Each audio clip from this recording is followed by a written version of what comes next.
Dearest cuties and patooties, welcome to the 24 books I want to read in 2024. Whew, don't even get me started on how late this video is, because it is what it is, and it is here now, unlike my father. I'm so excited to be bringing to you this list of books that I really want to get to this year, mainly because I am hyper committed due to the fact that I always fail this challenge. I think last year I didn't even get it up. That's what she said. But this is going to be the year that my trash gets taken out. I'm moving from basura to recycling. Now, without further delay, let's get started into these books. Actually, no, there's gonna be a delay. Y'all already know when you click on a video from Jesse on YouTube that it's gonna be wordy, that the introduction is going to be longer than the list of my traumas, and it just is what it is. The big thing I want to talk about is that this is actually gonna be the first year that mainly this list is going to be comprised of anticipated releases.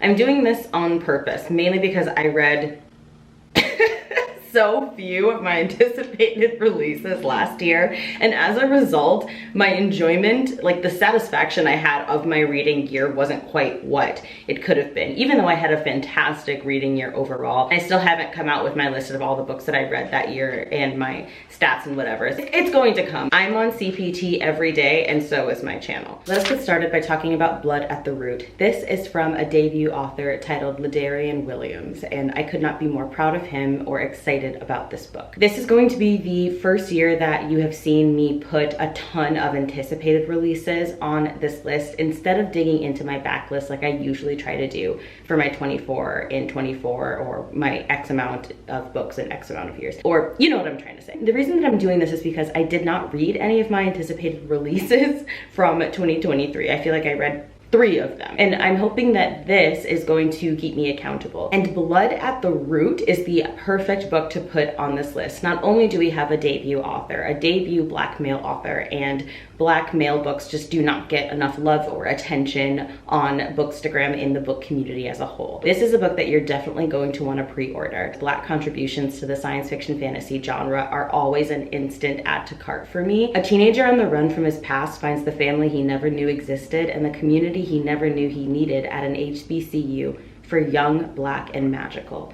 Enroll in this fresh fantasy debut with emotional power of Legendborn and redefine ancestral magic of Lovecraft country. 10 years ago, Malik's life changed forever the night his mother mysteriously vanished and he discovered he had uncontrollable powers. Since then, he's kept his abilities hidden, looking out for himself and his younger foster brother, Tay. His search for answers about his heritage, his powers, and what really happened to his mother exposes the cracks in their magical community as it faces a reawakened evil dating back to the Haitian Revolution. There are so many buzzwords in this. We have the Haitian Revolution, which is something that doesn't get enough attention, especially given the history of the United States brutalizing Haiti and using Haiti as a way to extract resources for the benefit of the US. Not only that, but also strategically placing political figures in Haiti, and the horrors go so on and so on. Ancestral magic is something that is very near and dear to my heart, and I even have a shelf on Goodreads featuring books that have ancestral magic because that is a buzzword for me. I need to go in and update that shelf, so if you guys have recommendations, any racial background is completely fine, although ancestral magic I only add to my shelf if it is from a BIPOC author. So any BIPOC representation for ancestral magic, please let me know in the comment section down below. This one comes out on May 7th, which is 4 days after my birthday. So reading this is going to be a gift that I give to myself. We also have my most anticipated release of the year, which is Little Rot, and this is by Okwege Emezi. As y'all know, Okwege Emezi is my favorite author, has been since they released Freshwater, and every single year since, their books have reached the top of my favorites of the year list. And this is why I no longer allow Okwege to be on my top favorites of the list, rather in the #1 spot, because it just goes without saying, if they are releasing a book in a year, it's going to be my favorite of the year. Okwege is only allowed to reach my top 2 or my top 3 book. Little Rot, though, is something unlike what they have done before, because we're following a cast of characters living in Nigeria, and it takes place over the span of one night. And and I love that trope. There is so much that one can do with that story, but it does take a very talented author to pull it off, and more often than not, I see it disappointing, but the trope itself is a buzzword, so I continue to read it. It is set at this lavish party. 5 friends trying to outrun and outmatch an underground powerful world over the span of 1 weekend. So sorry, it's not one night. It's all about the elite underbelly of a Nigerian city, and I already know there's going to be so much antics, so much wildness, and I simply cannot wait. Little Rot releases on June 18th. And I absolutely screamed when I found out that we're getting a second book in the Convergence saga so quickly after the deliverance of the first.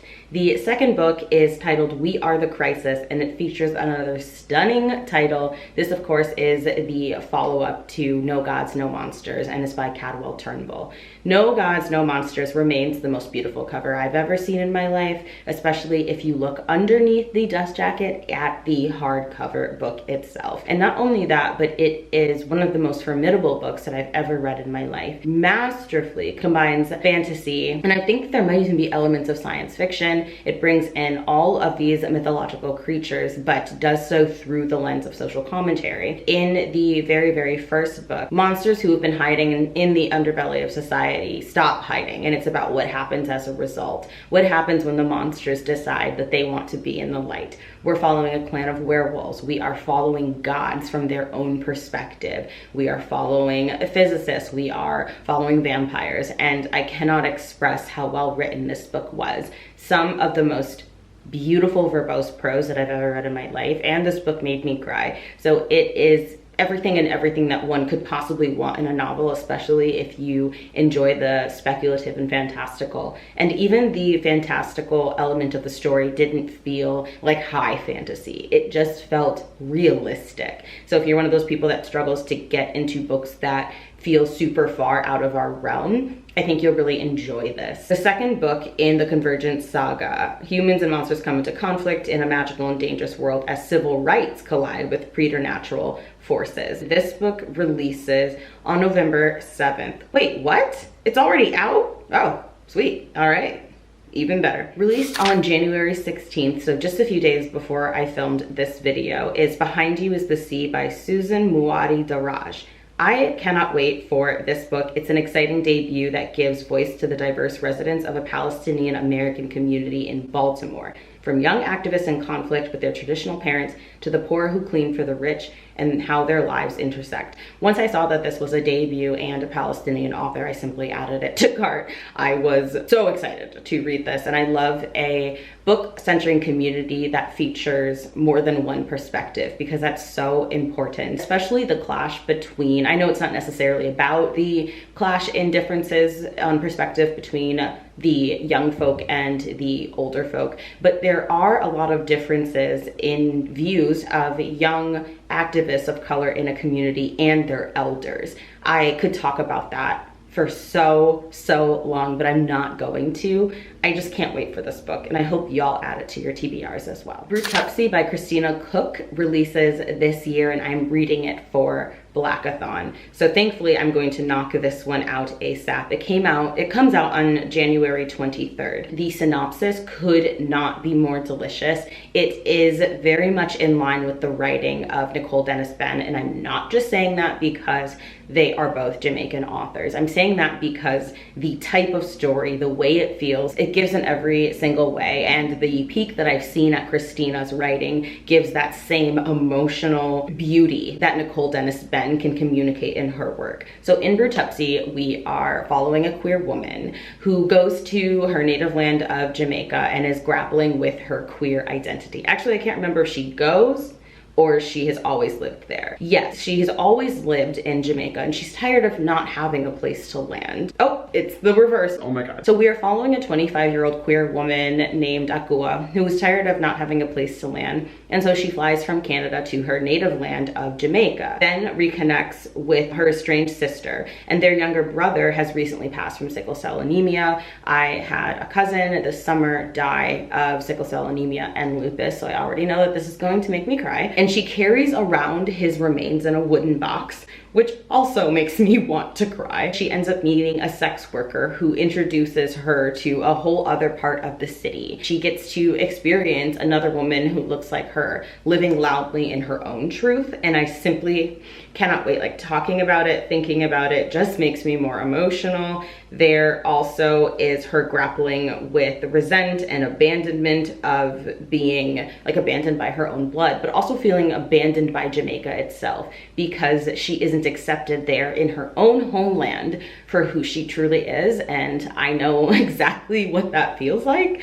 So we're gonna stop talking about this because Jessie cannot cry minutes into the video. And of course we have Where Sleeping Girls Lie, which I am so freaking excited for. This is by Farida Abike Iyamide. I still have never looked up the proper pronunciation of her name. How do you pronounce your names? Farida Abike Iyamide. Iyamide. Thankfully I was only wrong on the last part of her stunning name. So this is a YA contemporary mystery and it is dark academia. I absolutely love it, especially because Black authors are constantly pushed out of dark academia and being told that their books don't fit the genre, don't fit the description of dark academia, simply because we don't write dark academia the same way that white authors do. So I'm extremely excited about this. For Blackathon this year, I really want to launch a discussion on the gatekeeping in dark academia, not just as it impacts Black authors, but how it impacts authors of color in general. We are set at an academy boarding school. Misfortune has clung to her seemingly since birth. Girl, same. We're following a girl named Sade, who is the first of her family to attend this academy, especially after being homeschooled. She learns about the unholy trinity, which is this elite group of girls at the school,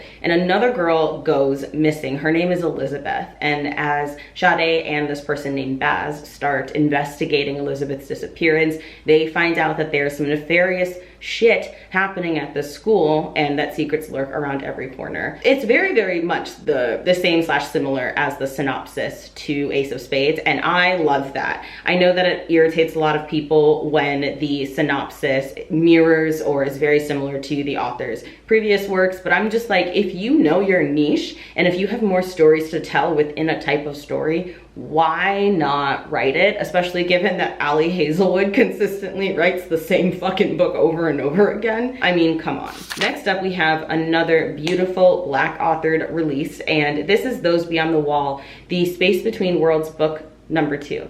I have waited 4 years for the sequel to The Space Between Worlds. It got hype, it got love, but I feel like it was one of those books that was super popular during its release and didn't get the popularity it deserved going on. So I'm really hoping that we're gonna see a resurgence of appreciation for this book because it is one of the best books that I've ever read, and I can't believe that it's a debut. I mean, I can, because debut authors crush and kill it all the time, all day, every day. So in The Space Between Worlds, we are following this girl. Her job is to travel to different universes and do some work over there. I can't remember what the work is. And through this, she finds that someone is killing off her alternate selves in each of those universes and then is gonna come for her next. So she's trying to figure it out. It is queer. Her superior is an Asian woman, and their relationship, very terse, but also very fraught with romance, is very, very intense. And this book was the best character work that I had read in a while, and it remains to be so. Not only that, but I was very surprised by how much I identified with the protagonist and the parallels between us and her. Just the way that she processes things, the way that she speaks about herself, all of that. And it's just so rare that I see myself on the page in that particular way, not just in my physical presentation and my identities like being queer, non-binary, etc., but just in the person itself. Very, very impressive. And the second book releases on March 12th, so thank God I don't have much to wait. I am very much hoping for some nice special editions because I have the special edition that's got the purple pages and the beautiful black cover. And this cover that I'm seeing,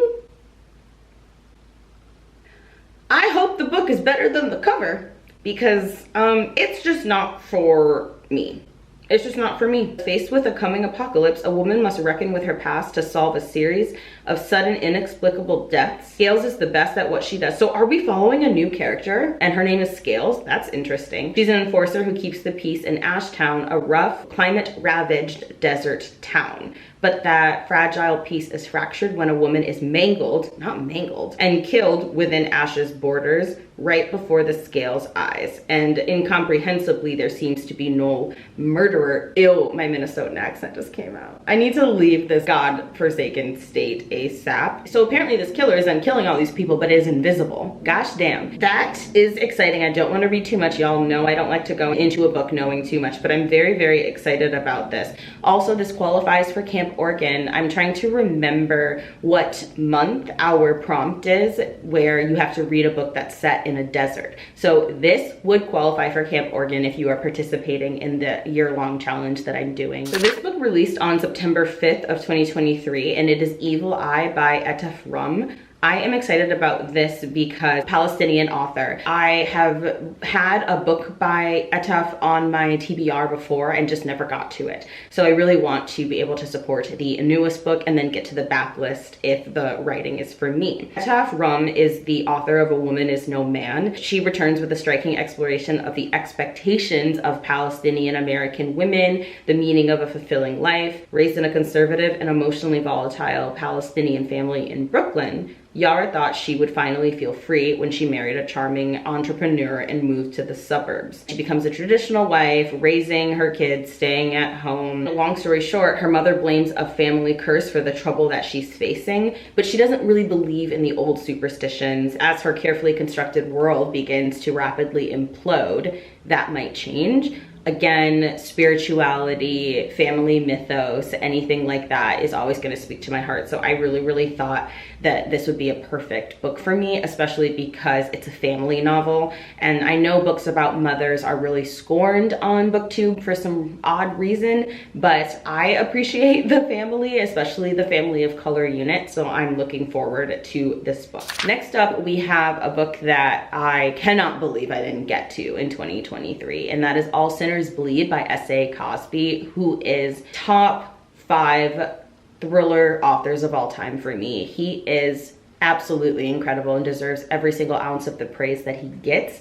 All Sinners Bleed, in addition to having an incredible cover, has a bang-up synopsis because we are following a police officer in Texas who is black. There's a black sheriff, we have a serial killer, and a small town that's ready to combust. After years of working as an FBI agent, Titus knows better than anyone that while his hometown might seem like a land of moonshine and cornbread, secrets always fester under the surface. As Titus investigates the killing of a former student, the student is fatally shot by Titus's deputies. He unearths terrible crimes and a serial killer who's been hiding in plain sight. Especially as the serial killings initiated by police officers is a topic that's going to be explored in this book, with the addition of another serial killer who may or may not end up being a police officer. And just knowing his history of handling very sensitive topics, I'm excited about this. For example, the reason I fell in love with him was Razorblade Tears, which is the book that I think really skyrocketed him to literary fame. And it followed these two homophobic fathers, one black, one white,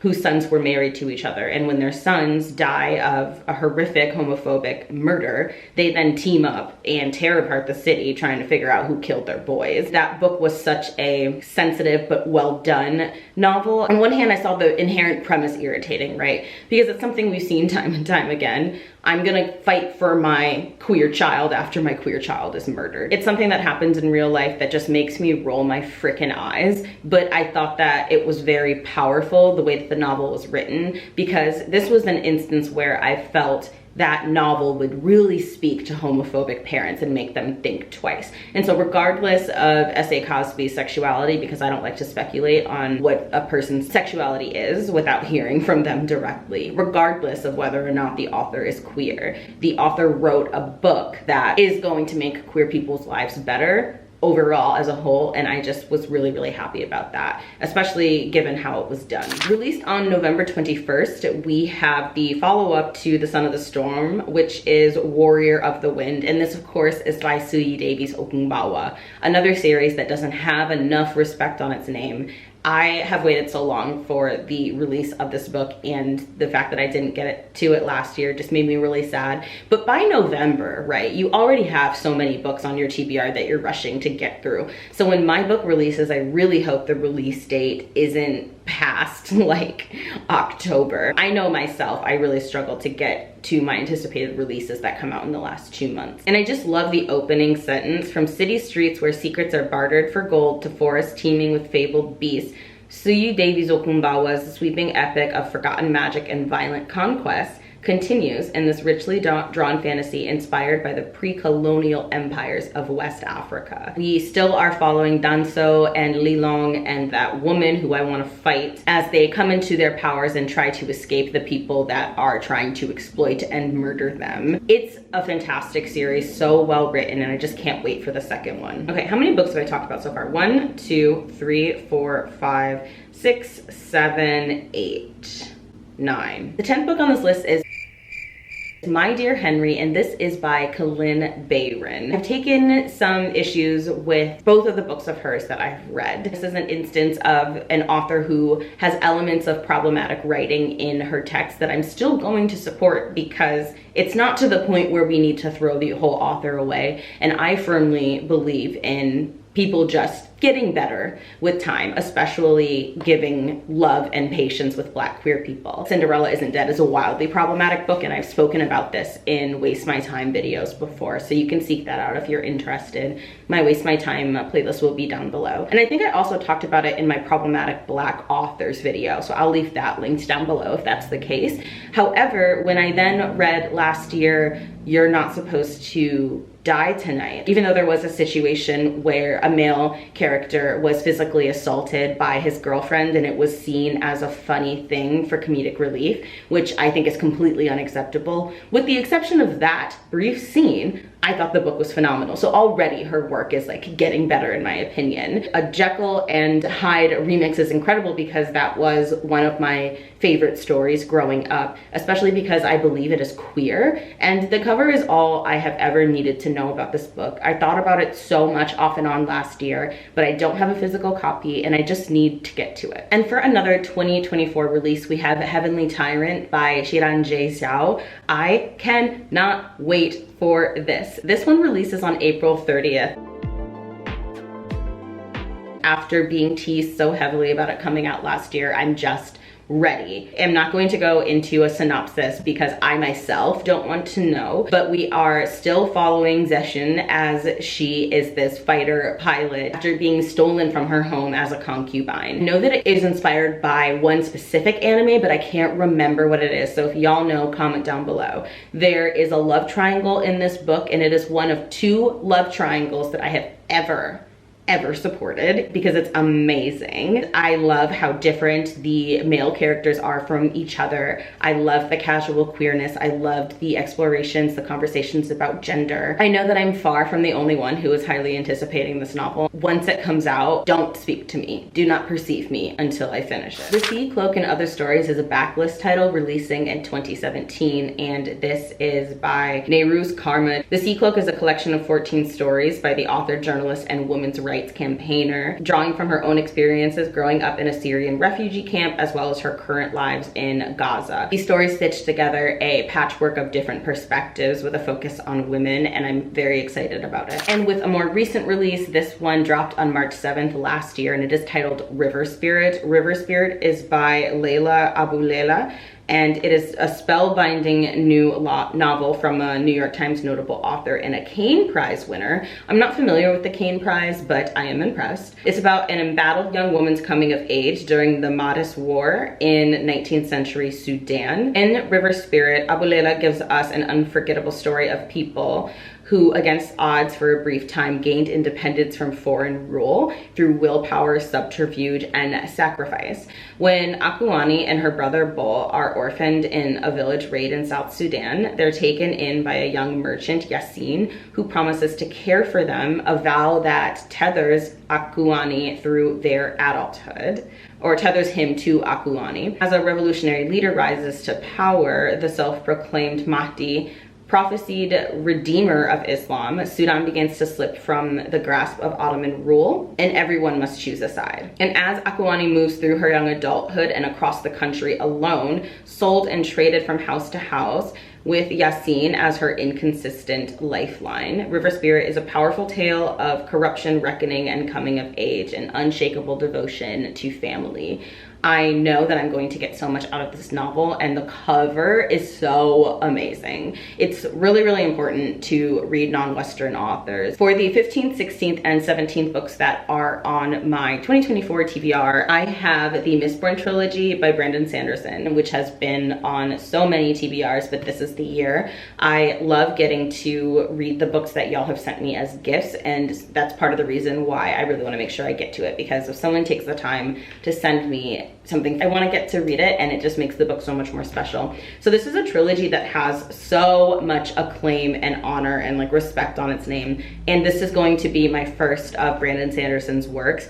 I don't know what it's about. I know that it's a sci-fi fantasy, and again, I just want to go into it knowing pretty much nothing, and if this goes well, I'll read the Stormlight archive. For those of you who have read Brandon Sanderson and enjoy his works, I would love to know, which books do you think are his best? Comment down below and let me know. A book that released in 2023, this is Shubeik Lubeik, and this is by Dina Mohammed. I have not heard such an original, refreshing, and delicious premise in a very, very long time. In this world, which we are set in Cairo, wishes are currency, but they are a part of privilege, and so poor people cannot acquire wishes easily, and so we're following a cast of characters who are impacted by this. One who is non-binary. Potentially most interesting to me is Aziza's perspective, because she lost her husband but managed to procure a wish. However, she is having difficulty finding the right to use that wish in the legal system, and I find that very, very fascinating. We are also following Noor, who is a privileged college student that struggles with depression and is trying to decide whether or not to use their wish to cure themselves of their depression. I'm very excited to have a non-normative gender in this text, as well as mental illness depiction. And there's another perspective as well. Shakri must grapple with his religious convictions as he decides how to help a friend who doesn't want to use her wish. This is a very beautifully illustrated graphic novel, which combines black and white with absolutely stunning pages that are in color. And 19th on this list, we have The Art of Prophecy by Wesley Chu. I started this book with Tammy, but she canceled the buddy read because she had to DNF it. She was not a fan. And then I just never picked it back up, but I think about this book all the time. It lives rent-free, as the kids say. I got to page 170. As you can see, this book is tabbed and also annotated to high hell. I was obsessed when I was reading this book. Look how intensely I annotated this book. And I was today years old when I realized that this is a face. I'm dead. Look at it. How did I not see this before? I missed this entire person. This is a dual POV fantasy with a gorgeous freaking map in it. It opens up with Taishi, who is an older martial artist and has acquired so much power in the way that she moves, and she has air abilities, which makes her even more powerful of a martial artist. So she is aging, and she ends up being forced to tutor this young, I don't know if he's a prince, but he is prophesied to like be the one who is promised, but he sucks, he has no talent. So it's about the like relationship between the two of them and how she just absolutely has no time for him and is breaking him essentially down from this privileged kid that he is, and build him back up as the leader that he's supposed to become. And there's so much more to the story than that, but the writing is incredible. I loved the world building. I loved the cast of characters, and I just know that it's going to get even better. They were some of the best martial arts scenes that I have ever read, and I get really nerdy about action writing. Then we have We Free the Stars. The original book is We Hunt the Flame, so I'm just gonna count them both as one. I don't know where my copy of We Hunt the Flame is, but I do want to get to it this year, and maybe I will get to We Free the Stars, but I'm not gonna put too much pressure on myself. We Hunt the Flame is a dual POV YA fantasy that came out, I wanna say about 4 years back, and I started that as well and loved it. It is that kind of enemies to lovers romance trope, following two characters that are very, very different from each other. If I'm remembering correctly, one is a woman who comes from a poor village and she is a hunter. She has to disguise herself as a hunter, however, because she doesn't want to be outed as a woman, and then her accomplishments are going to be eradicated and she might go to jail. Then we are following the prince who has the keys to the kingdom, but he is abused by his family, and of course he's sent after her. And then there's magic. It was amazing. I was so impressed while reading it, and I definitely need to get back to it. I should have counted out these books beforehand because I can't remember what number I'm on. I think that was book 19, so we're gonna give 4 more. Down to the last 4. We have Her Name is Night, and this is by jesseonyoutube. I am so excited about this. These are the other 3 books in the series, and I'm actually wondering if Her Name is Night is the 3rd one. And all of these books are on Everand. They are also on my February TBR for Blackathon. So this book is exciting because we are following an elite assassin who was stolen from her village in Ghana and then builds herself up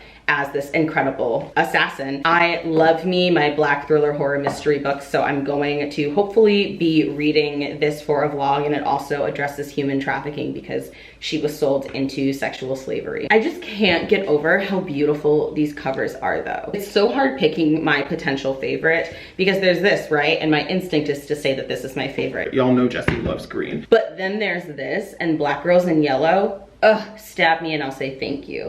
This book I received last year and I kept looking at it, and I just wanted it so bad, but I didn't get to it. Thankfully, I am already getting to the books that I have been putting off in the past because I'm reading The Hollows, and this was another one of those books, if you watched my January TBR, that I was trying so hard to get to all last year, and spoiler alert, I loved it. I am loving it. I am basically halfway through it because I switched to the audio as well. Let's talk about Hell Sons. Hell Sons is this font that was created by this corporation, and it kills people. People then have an allergic reaction to this font, and the creation of this font was just bioterrorism. But I guess it wouldn't be bioterrorism but if you have a biological response to it, is it still bioterrorism? Interesting. Interesting is interesting. So it's a typeface that's used everywhere by the government to keep people blissful and happy and controlled. Interesting, unless you're allergic, and then every word is agony, and reading it will slowly kill you. So this is the story of 2 women, one who is the CEO of this very powerful company who falls ill with the allergy. She ends up being dumped in the ghetto with the other HSAs, known as the Hell Sons allergic. And there she meets Dr. Iko Smith, who's a scientist who has a cure for the allergy, but she's on the run from the government, and the Seraphs, a terrorist group who have their own plan for the HSA. Nothing sounds cooler than this book, even though the idea of a killer font is so silly. I love weird, and I love daring premises that, to my knowledge, nobody else has tried or few people have attempted. I think that that's really cool. Not me having mail in my books. Love that for me. We have God of Mercy by jesseonyoutube. This made it onto so many TBRs, and I got this around the same time as No Gods, No Monsters, and it just stared at me all year. This beautiful eye. It was in my bedroom staring at me with its beautiful eye, and I just never got to it. jesseonyoutub's debut novel. A debut, and with this gorgeous cover. Please stop me. In the village of Ichulu, the people worship their gods, and adherence to tradition has allowed them to evade the tyranny of the white ones. But a village nearby is reckoning with changes, including a war between gods, signaled by Ijeoma, a girl who can fly. And then in nearby Etori, where the white ones prevailed in battle, and in the Umuka, where the people sued for peace, their Ipo traditions have been replaced by laws and customs of foreign gods. As tensions grow between Ichulu and its neighboring neighboring villages. Ijeoma finds herself taking care of Jekwu, a child cursed to be born with a mouthful of teeth. Oh my god, I hate it. Teeth horror does get to me and I'm so excited. Forced into exile for transgressions against the gods, she's imprisoned by Christian church, accused of being a witch. She's reckoning with her powers, suffering through isolation, trying to understand the truth of merciful love. Established a folklore of the uncolonized, God of Mercy wrestles with deities, demons, and contends with the notion of discovering one's true purpose. And then finally, we have There Goes the Neighborhood by Jade Adia. So you have heard me talk about this book several times because, again, it's been on several TBRs and I just really want to read it, and I thought about it all through last year. So this came out last year, that was its release date, and we are following a group of teens who sees the opportunity to prevent white people from gentrifying and destroying their neighborhood. So they decide to create the illusion that there is gang violence in their neighborhood to keep white people from moving in. They start, like, they use their cell phones and their firecrackers, but then something goes wrong and someone gets hurt, and it's about what happens then. This I was immediately drawn to just for the premise itself, but also because the premise is really similar to the book that I am writing. I paused writing on it to work on my romance novel, Suddenly in Love, and I need to wrap this up because I have to go to a doctor's appointment, and then right after that, I have my first ever live writing sprints with my patrons where we all get together on live and work on our works in progress. I was writing a book that I'm titling Robin Hood with 2 B's. The premise is very, very similar. And so I was like, oh my God, I can't wait to see how another author handles this idea. But I wanted to make sure that I had the full plot out and the skeleton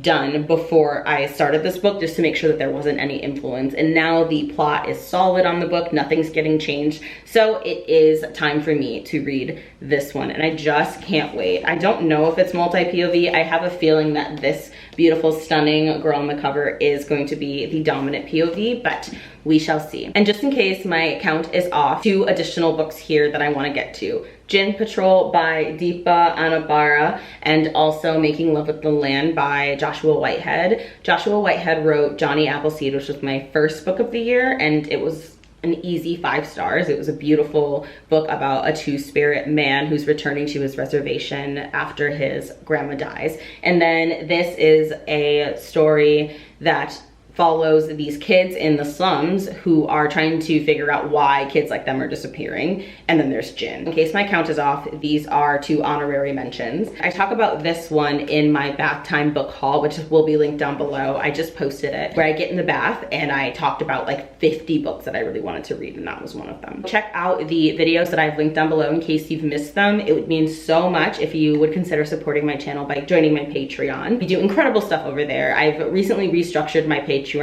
because before it was like dedicated video. Now we have structured it so that we're doing way more live shows, way more interactive things, cooking together and making cocktails at the same time, writing sprints, binge watching TV shows, all of that kind of thing. And I'm just really, really excited. This month, at the end of the month, our book club pick, we are going to be having a book battle where we all go live and we ask each other difficult questions about the book that we read. And I just felt like that's more engaging than like a spoiler-filled vlog, especially because we have the Discord where we talk about spoilers for the book. Check out the newly restructured Patreon. I would love it if you guys would join, but all my social media details are in the description box below. What anticipated books are on your 2024 TBR? If you made it this far, leave the numbers 2, 4. Number 24, I don't know why I said it that way. Down below if you just want to show me that you were here, unlike my father.